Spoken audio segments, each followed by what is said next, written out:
Today we're going to be talking about the semi-flat back 3-4-3.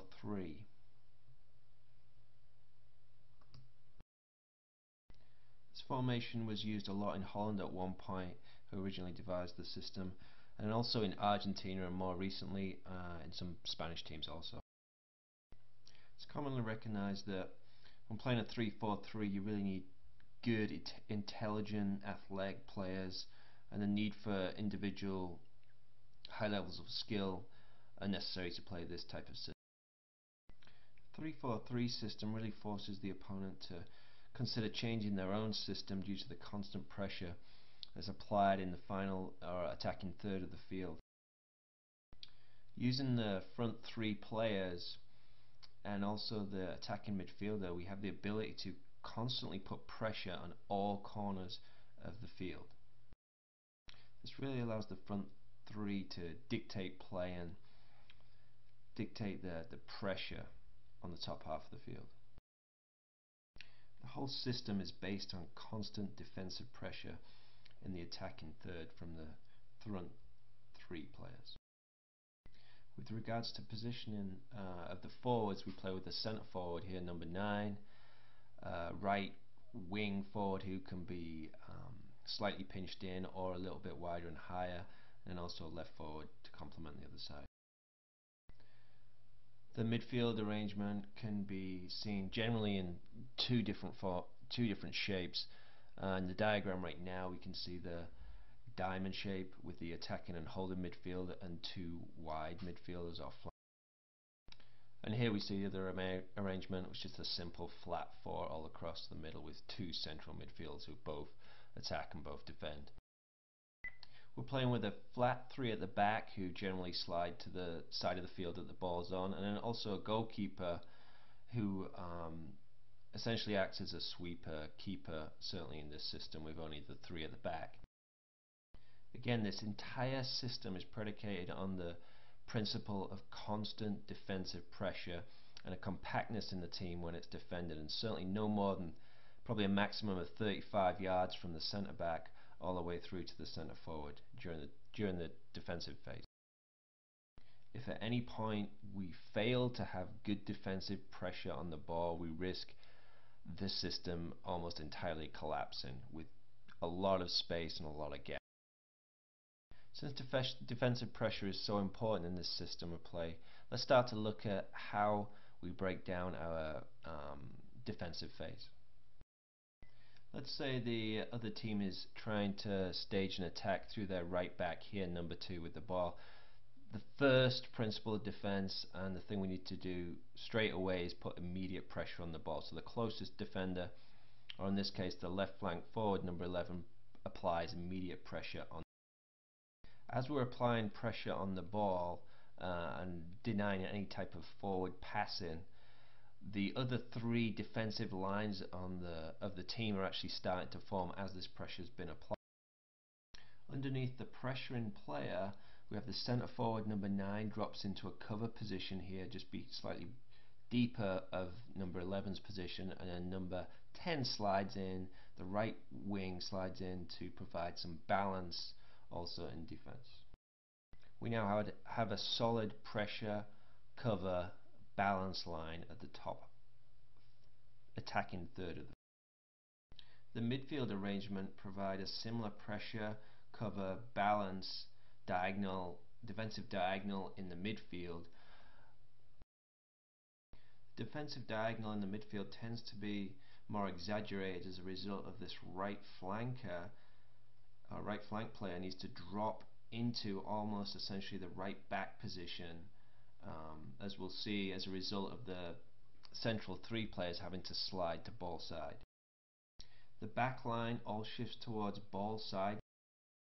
The left back pushes all the way over, the centre back slides across as well, and also the right back slides into more of a central position with the flank midfield player dropping in essentially to play right back. This creates a very slight diagonal at the back, not as exaggerated as the midfield alignment. There we have our 3 pressure, cover, balance diagonals, defensive diagonals that help us create that perfect defensive shape in the 3-4.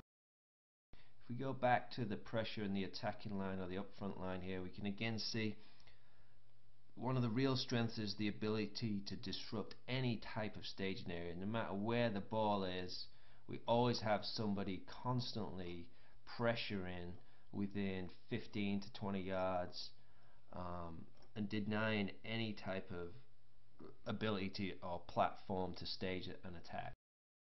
Typically most defenses try to stage attacks against a front two in say a 4-4-2, and this system really just pressurizes and denies any time for the back line to spread in that nice arc shape and build out from the back. We're essentially eliminating any areas of comfort for the defenders on the ball. So this essentially turns it into a game of constant pressure, constantly disrupting their play and almost forcing them into less indirect play and more direct play, and so therefore making their attacking play more predictable. In the attacking phase, it's pretty easy to see why this is such an attractive formation. We have 6 players in natural attacking positions during the attacking phase.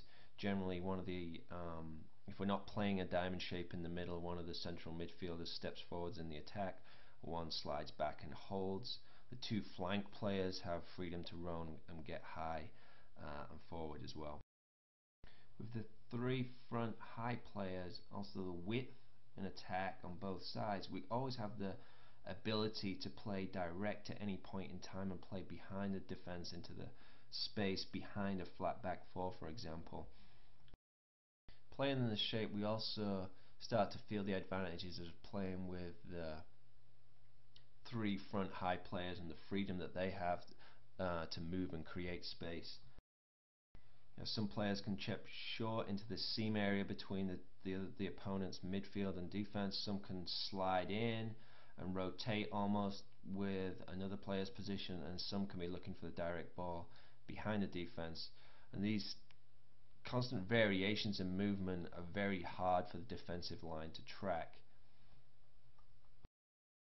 Also, playing this system, we have an immediate opportunity to play in these 2 wide flank players who are in natural attacking wide positions during the attacking phase. These 2 wing attacking players can also push on high to the opponent's back line, kind of free from any defensive responsibilities that are taken care of by the 2 flank midfield players. This system allows us also a natural attacking partnership out wide, with the left back still remaining in position, so there's no really defensive any responsibilities of these 2 players going forward here. We also have flank players in immediate positions to receive an isolated pass from a direct switch of play or an indirect switch of play through the central players to these flank players who are in naturally open positions. This attacking switch of play we should be looking for if play becomes compacted on the left hand side of the field here. We should be aware that we have a potential opportunity to isolate a left back with our right midfield player stepping up here. So in summary, that's the basics of the 3-4-3 formation. The pros again are denying any staging area for the defensive line of our opponents, in particular through these 3 front players who constantly apply pressure. The centre forward applies pressure to the centre backs, and the right back is applied pressure by the left wing, and vice versa on the other side. We try to play with a short, compact team when we're defending, no more than 35 yards from the centre back all the way through to the centre forward. The system allows us plenty of flexibility and rotation up front, and also allows us to play direct either from the middle of the field or directly from the back with the 3 front runners. We have immediate direct attack at the front with potential for through ball. We have natural width and partnership on the wings with a lack of defensive responsibilities for these wide players, the front forward and also the right midfield player. And we also know that this system of play really does disrupt an indirect possession oriented team that likes to keep the ball and be patient on their attacks. With this type of constant pressure all over the field, they don't have that opportunity anymore, and we tend to force our will and our dictation of the game as a result of the constant pressure we apply in a defensive phase. And ultimately, we're really asking questions of the other team. Are they able to compete and play in this system, or do they need to change in order to compete and play with us, which is ideally what we want?